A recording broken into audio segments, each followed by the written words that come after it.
Oke, Kurnia, dari proses restitusi kemarin, kira-kira apa pembelajaran yang bisa kamu peroleh? Dari proses restitusi kemarin, saya belajar untuk mengetahui kesalahan saya. Setelah diberi nasihat oleh guru, saya belajar mencari solusi sehingga yang saya lakukan tidak berulang lagi. Oke, terima kasih banyak.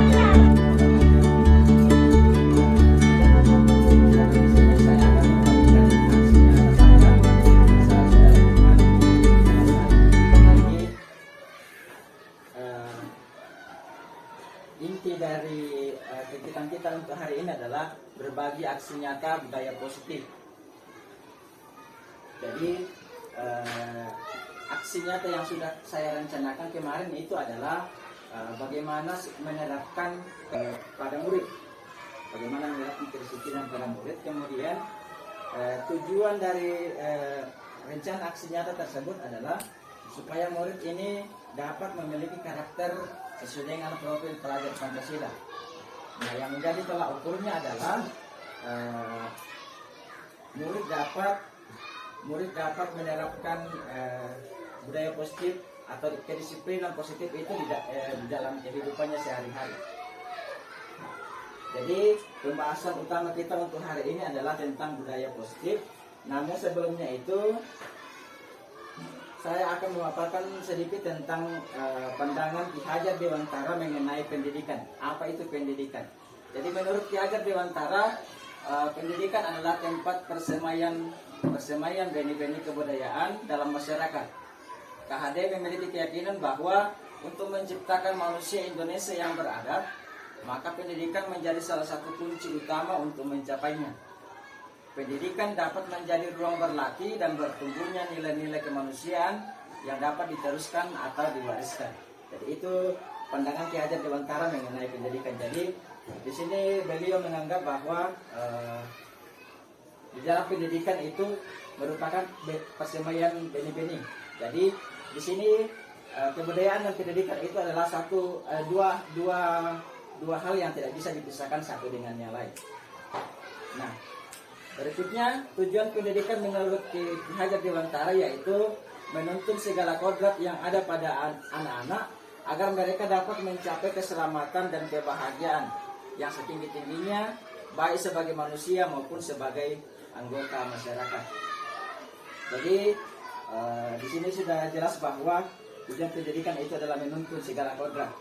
Nah, jadi tugas kita sebagai pendidik adalah bagaimana cara kita menuntun anak-anak kita itu agar sesuai dengan kebutuhan mereka, agar sesuai dengan keadaan atau kodrat keadaan mereka.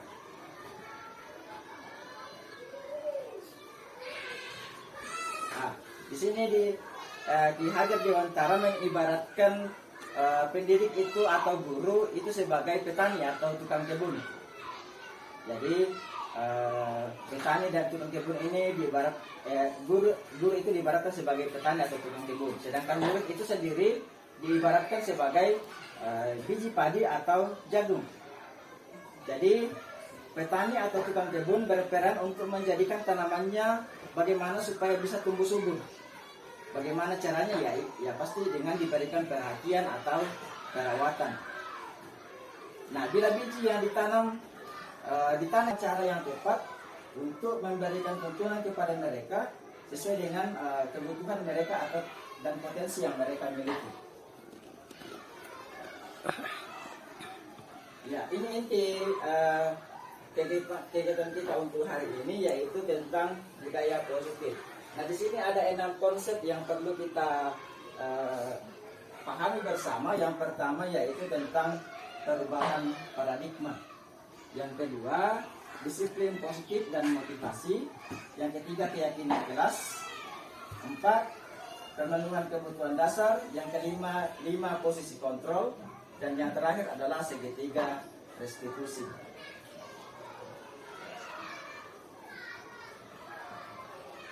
Ya, untuk membangun budaya yang positif, sekolah perlu menyediakan lingkungan yang positif, aman dan nyaman agar murid-murid mampu berpikir, bertindak, mencipta dengan merdeka, mandiri dan bertanggung jawab. Jadi itu yang perlu kita sediakan. Jadi kita perlu menyediakan lingkungan yang positif. Lingkungan positif itu yang bagaimana? Mungkin yang saya pahami, yang sudah kita lakukan selama ini, itu salah satu usaha kita untuk menciptakan lingkungan yang positif ya. Jadi anak-anak di dalam kelas itu sudah merasa bersemangat dalam menerima pelajaran yang diberikan oleh Bapak Ibu guru. Itu salah satunya.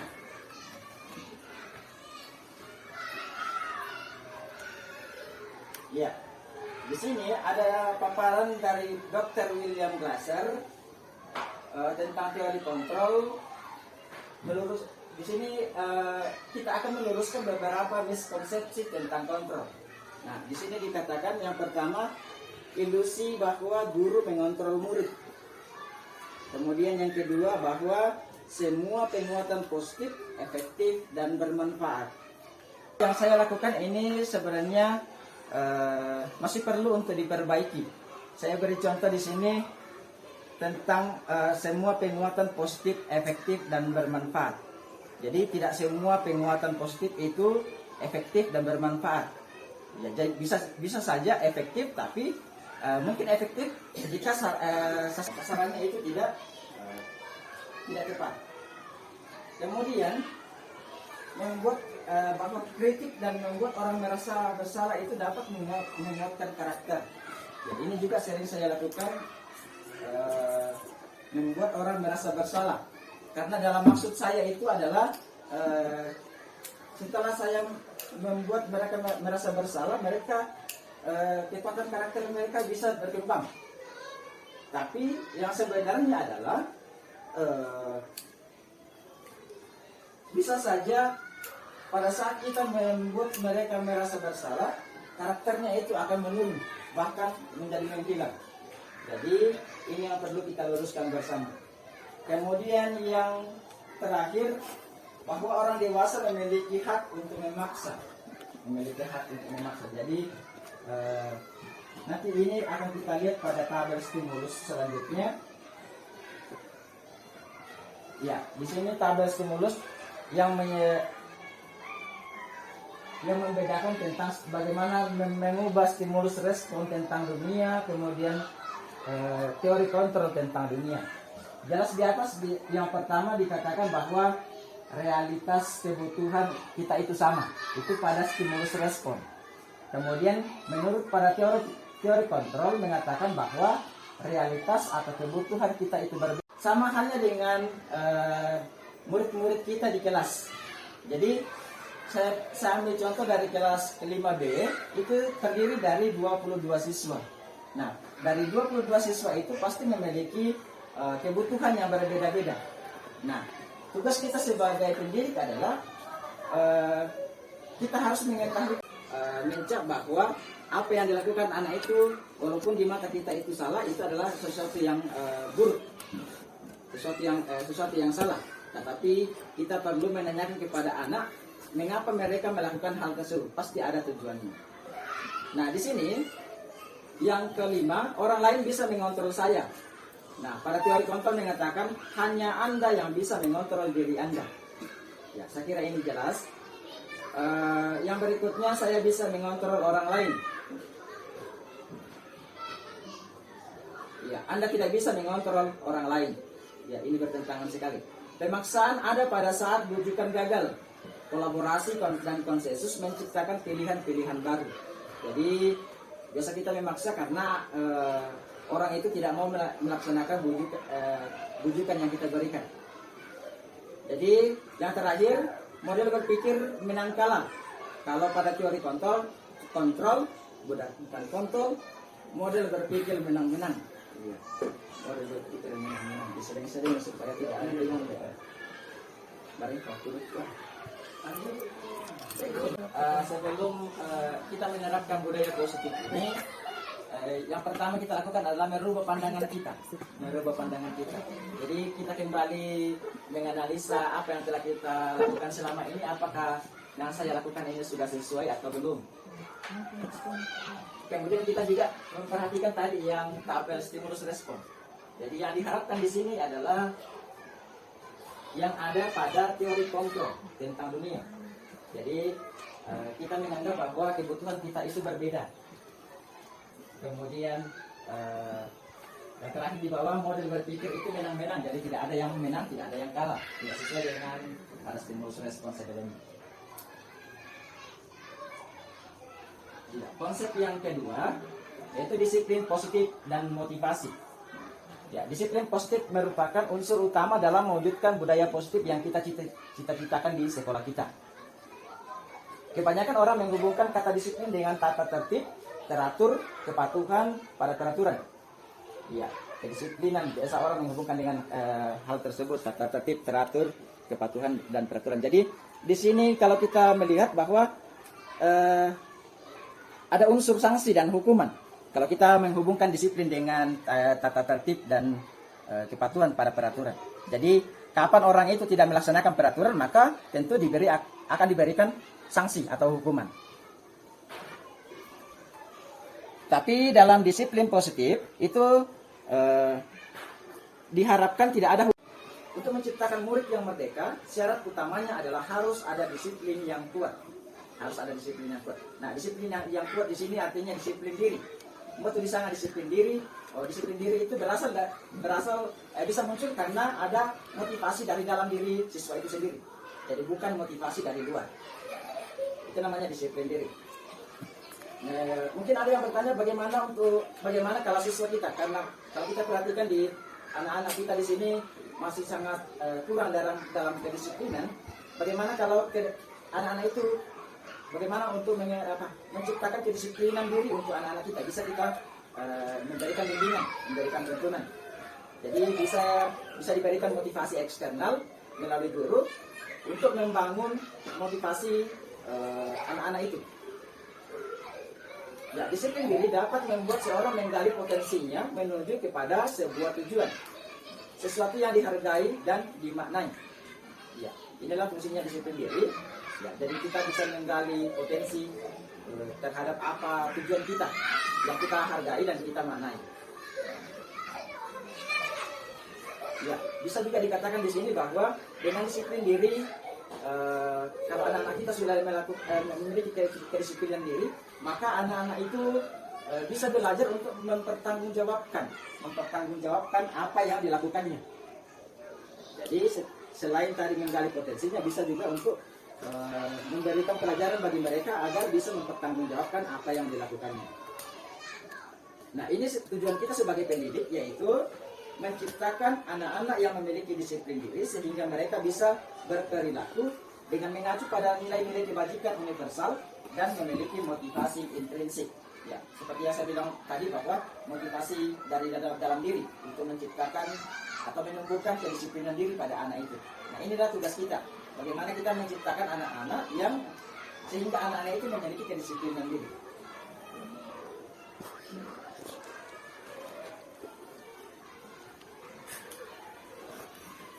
Iya. Di sini dikatakan ada 3 motivasi perilaku manusia. Jadi manusia itu melakukan sesuatu pasti ada motivasinya. Ada motivasinya. Dan di sini menurut Diane Garsen mengungkapkan 3 motivasi perilaku manusia. Yang pertama, untuk menghindari ketidaknyamanan atau hukuman, untuk mendapatkan imbalan dan penghargaan dari orang lain, kemudian untuk menjadi orang yang mereka inginkan dan menghargai diri sendiri dengan nilai-nilai yang mereka percaya. Nah, dari ketiga motivasi ini, mana yang kira-kira seharusnya kita lakukan? Apakah motivasi pertama, kedua, atau ketiga?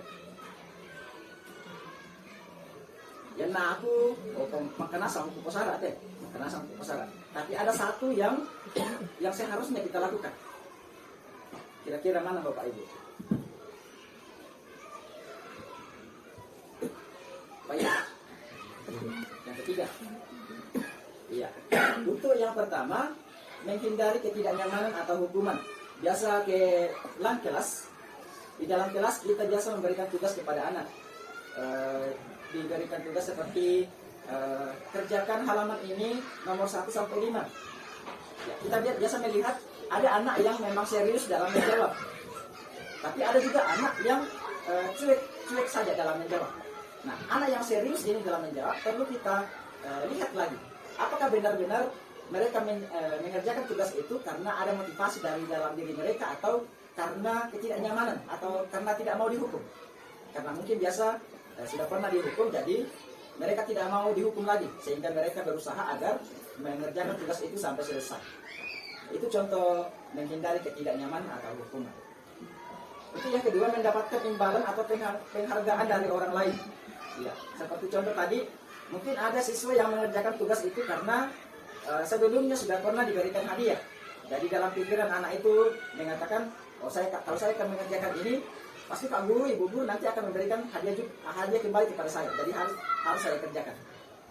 Itu contoh karena ingin mendapatkan imbalan atau penghargaan dari orang lain. Nah, yang diharapkan di sini adalah seperti yang dibilang Pak Yus tadi, yang motivasi perilaku untuk menjadi orang yang mereka inginkan dan menghargai diri sendiri dengan nilai-nilai yang mereka percaya. Nah, inilah yang kita harapkan dimiliki oleh kita dan murid-murid kita. Jadi bisa dibilang di sini ada motivasi dari dalam diri siswa itu sendiri, ada motivasi dari diri kita itu sendiri. Ya, dari tujuan disiplin positif adalah menanamkan motivasi yang ketiga, ya, pada murid kita, yaitu untuk menjadi orang yang mereka inginkan dan menghargai diri sendiri dengan nilai-nilai yang mereka percaya.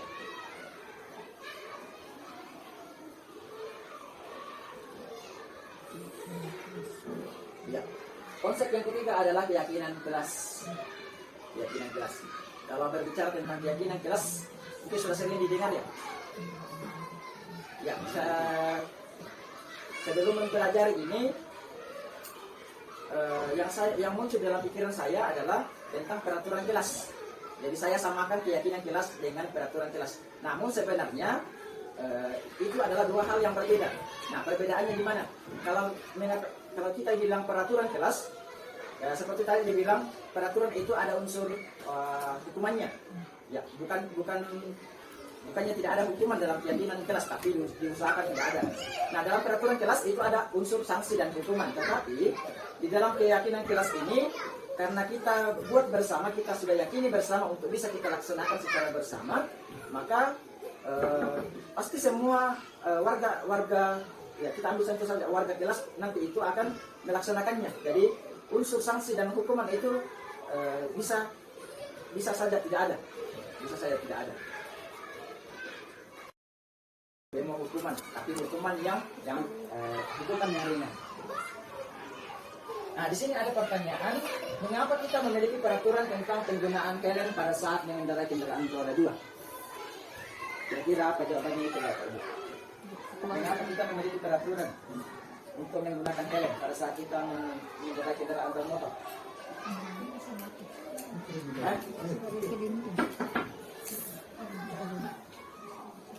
Bagaimana? Apa yang menjadi motivasi kita sehingga kita menggunakan helm pada saat kita mengendarai motor?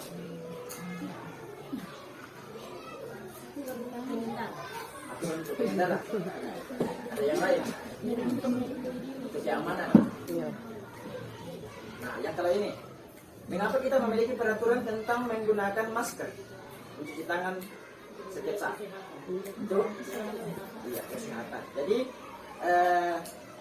kami pokadat untuk keselamatan. Ya, kalau pertama kita menggunakan helm untuk keselamatan kita.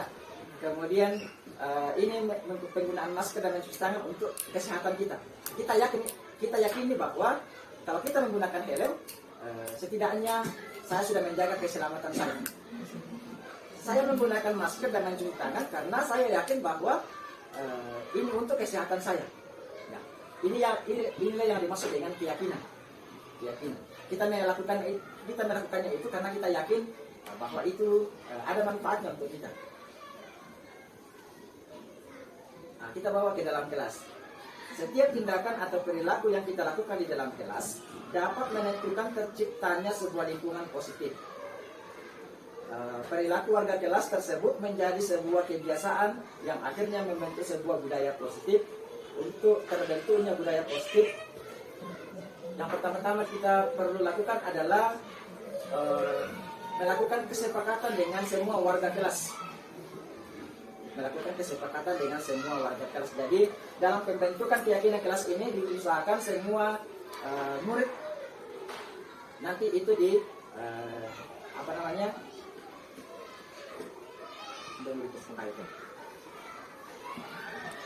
bekerja sama lah di dalam, bekerja sama dalam membuat kesepakatan tersebut.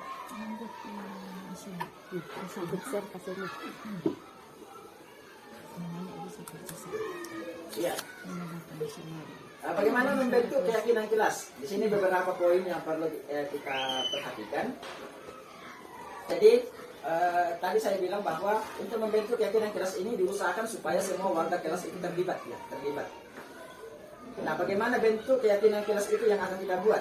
Nah, yang pertama, keyakinan kelas bersifat abstrak daripada peraturan. Kalau peraturan itu lebih rinci dan konkret. Kalau abstrak, intinya saja.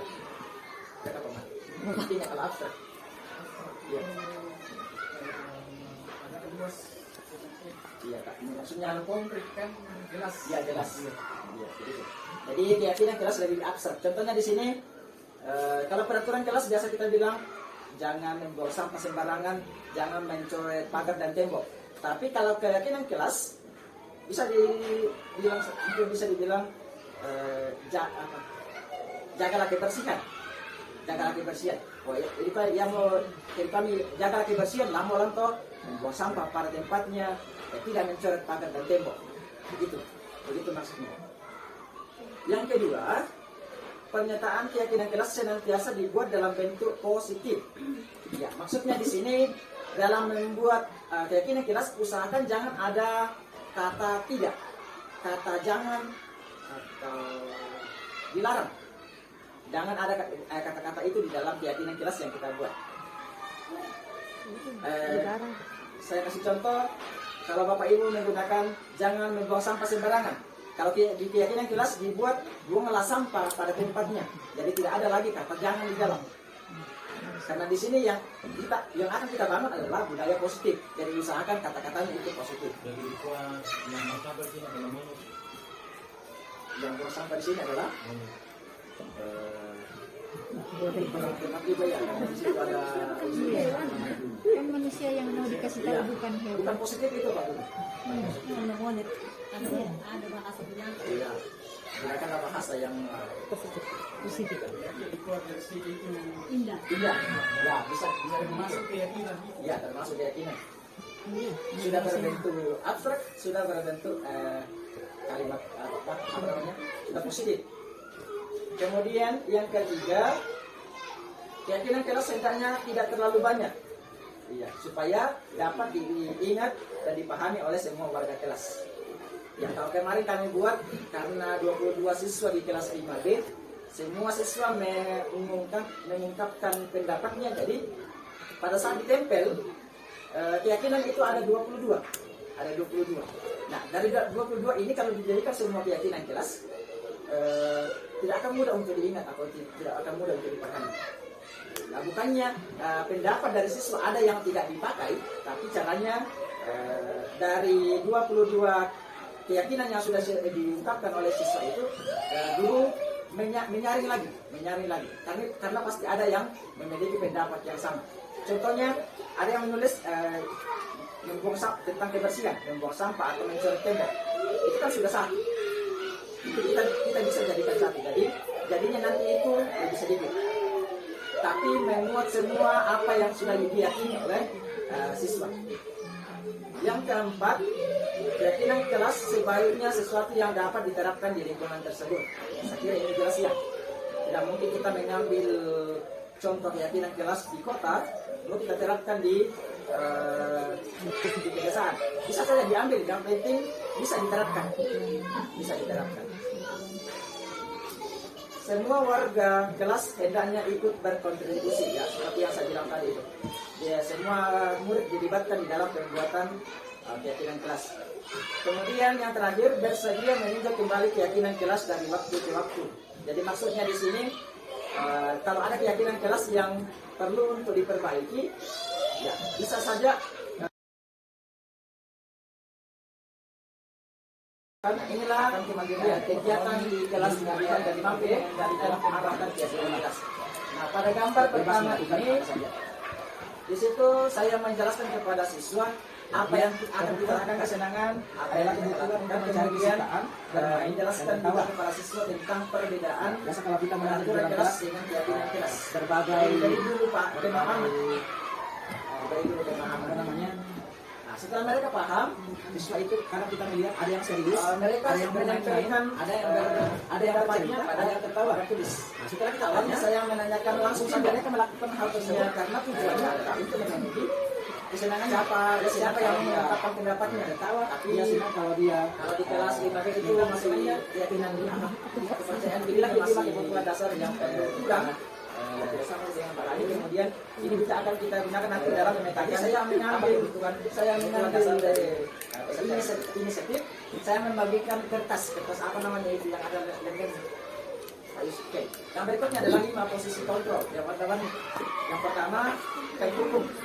Yang kedua, rumusnya rasa bersalah, kertas kecil. Kemudian yang saya bagikan kepada pabrik, pemantau yang bisa terima masing-masing siswa dari yang kelima ini.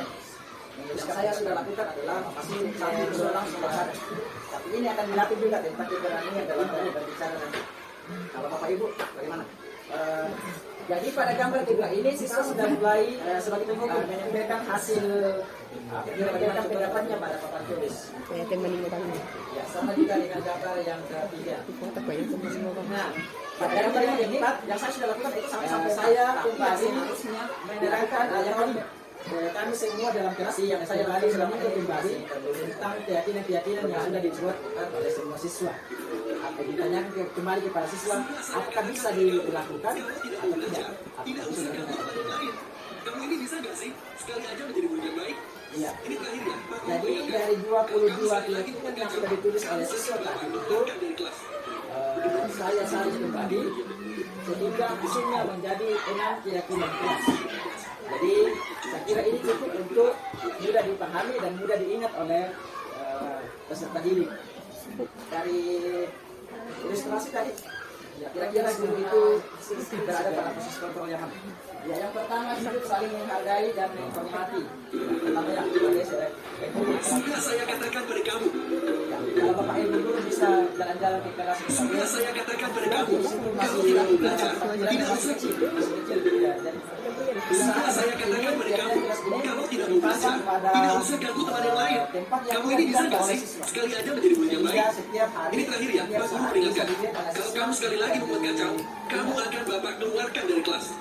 Mendengar perkataan Pak Tejo, Adi terdiam dan menunduk. kalau bisa Berkata dia di sepakat. sini Setelah Pak Tejo kembali ke depan kelas, Adi terlihat mencoret-coret bukunya dengan geram. Wajahnya yang berikutnya adalah pemenuhan ini adalah salah satu dasar posisi kontrol kebutuhan dasar.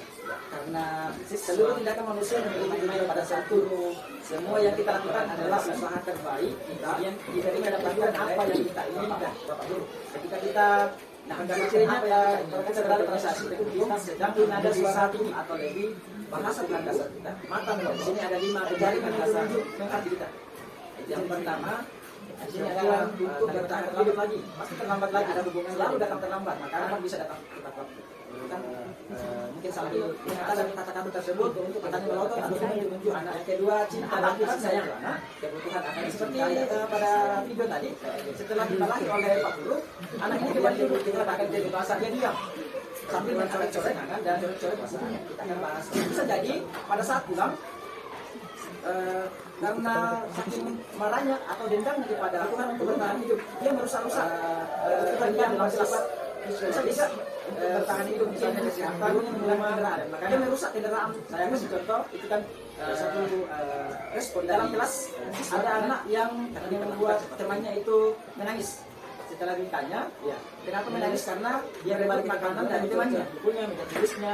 Setelah ditanya anak yang berbalik makanan, bisa jadi anak ini berebut makanan temannya karena dia lapar. Nah, itu kan sudah termasuk karena dia ingin memenuhi kebutuhan dasarnya itu kebutuhan ini.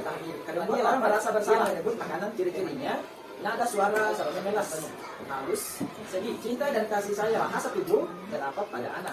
Kebutuhan ini juga meliputi keinginan untuk tetap berhubungan dengan orang lain, maka akan teman, keluarga, kenalan, dengan kerja, minat, peliharaan dan kelompok di mana dia tergabung. Membuat anak itu merasa bersalah untuk mengetahui kesalahan. Kita mau masukkan ke sini, anak merebut makanan dari temannya yang lain, murid akan merasa bersalah karena dia merebut makanan dari temannya.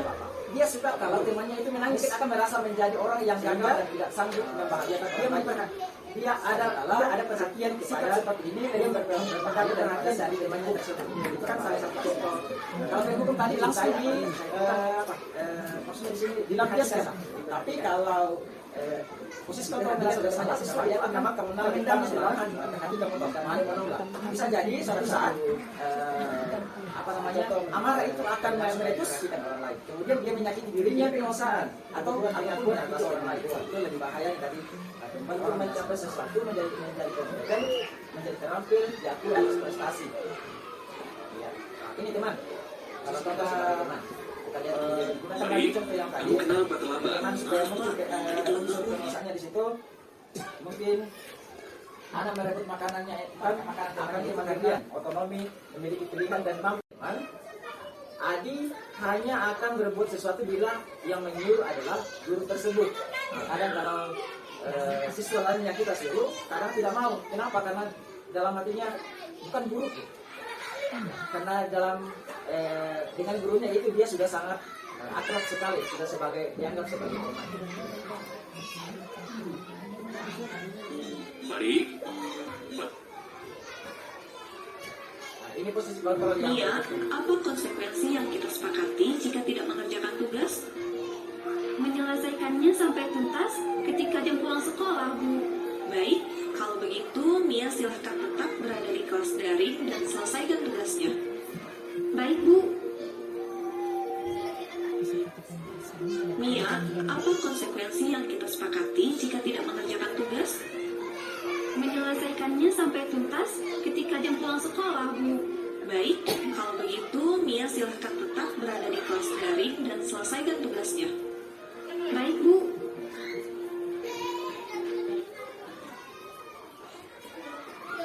Ya, pada posisi pemantau ini guru masih konsisten dengan peraturan. Guru masih konsisten dengan dan konsekuensinya. Jadi tadi videonya karena siswanya itu dia mengerjakan tugas, maka siswa harus melaksanakan konsekuensi yang sesuai dengan peraturan. Itu pada posisi pemantau. Jadi murid memahami sanksi yang harus dijalankan karena telah melanggar salah satu peraturan. Guru tidak menunjukkan suatu emosi yang berlebihan, menjadi marah atau membuat merasa berbuat salah. Murid tetap dibuat tidak nyaman dengan harus tinggal dalam kelas pada waktu jam istirahat. Ya, hampir mirip dengan hukumannya karena tidak melaksanakan tugas, maka harus menyelesaikan tugas dulu baru keluar main. Itu pada posisi pemantau. Jadi kalau posisi pemantau, guru itu masih konsekuensinya masih fokus pada peraturan. Inilah yang harusnya kita laksanakan. Pelajaran. Nanti selesai jam pelajaran kita ngobrol ya. Bapak ingin dengar apa yang membuat kamu melakukan itu. Iya Pak. Adik, bisa kasih tahu Bapak alasan kamu tadi? Iseng aja, Pak. Lucu soalnya melihat ekspresi teman-teman. Menyenangkan ya buat Adi. Tapi bagaimana ya kira-kira perasaan teman-teman? Terganggu, Pak. Apa keyakinan kelas kita? Menghargai semua orang. Apakah Adi sudah terlihat seperti itu? Bagaimana agar Adi bisa terlihat seperti itu? Minta maaf kepada teman dan Bapak. Lalu saya juga akan berhenti mengganggu teman saat jam pelajaran, Pak. Apakah Adi punya solusi lain untuk bisa mendapatkan kesenangan namun tetap menghargai orang lain? Bermain bersama teman saat jam istirahat atau jeda antara pelajaran. Kalau Bapak mengadakan bermain peran lagi seperti semester kemarin, bagaimana Pak? Seru sekali waktu itu.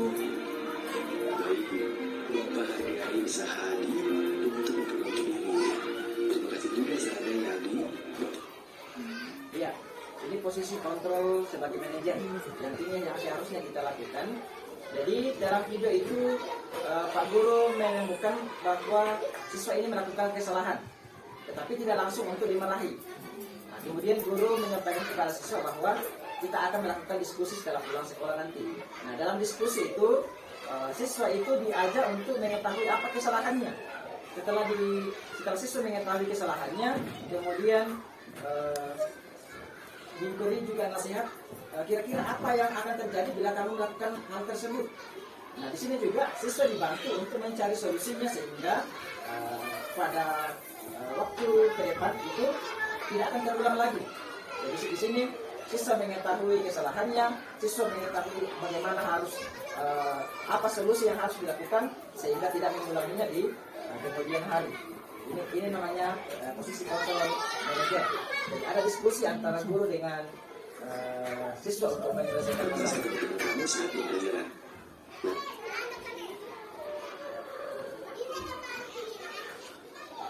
Ya. Yang berikutnya adalah restitusi. Nah, restitusi di sini sebagai salah satu cara menanamkan disiplin positif pada murid sebagai bagian dari budaya positif di sekolah. Nah, restitusi adalah proses menciptakan kondisi bagi murid untuk memperbaiki kesalahan mereka, sehingga mereka bisa kembali pada kelompok mereka dengan karakter yang lebih kuat. Restitusi juga adalah proses kolaborasi yang mengajarkan murid untuk mencari solusi untuk masalah, membantu murid berpikir tentang orang seperti apa yang mereka inginkan dan bagaimana mereka harus memperlakukan orang lain. Ini muncul tadi pada posisi kontrol yang ke-5, yaitu posisi kontrol manajer. Dan inilah yang kita lakukan nanti, membantu siswa untuk mencari memahami apa yang sudah dilakukan, kemudian membantunya mencari solusi terhadap apa yang mereka lakukan tersebut. Itu namanya restitusi. Nah, ciri-ciri restitusi yaitu restitusi bukan untuk menebus kesalahan, namun untuk belajar dari kesalahan. Nah, di sini siswa diajak untuk belajar dari kesalahan. Restitusi memperbaiki hubungan. Nah, jika ada siswa yang berkelahi, maka dalam proses restitusi ini kita berusaha supaya siswa yang berkelahi ini memperbaiki hubungannya kembali. Restitusi adalah tawaran, bukan paksaan. Jadi bukan paksaan ya. Jadi kita tawarkan, kalau diterima ya diterima. Restitusi menuntun untuk melihat ke dalam diri. Jadi kita membantu siswa untuk melihat ke dalam dirinya apa yang sudah dilakukan itu sudah benar atau salah dan apa yang harus dilakukan. Restitusi mencari kebutuhan dasar yang mendasari tindakan. Jadi mengetahui siswa itu melakukan apa, mengapa siswa melakukan hal tersebut, pasti ada yang mendasari tindakan mereka. Itu namanya restitusi. Nah, dalam pelaksanaan restitusi ini ada 3 tahap yang perlu kita jalani. Yang pertama, menstabilkan identitas. Menstabilkan identitas, kemudian memvalidasi tindakan yang salah, kemudian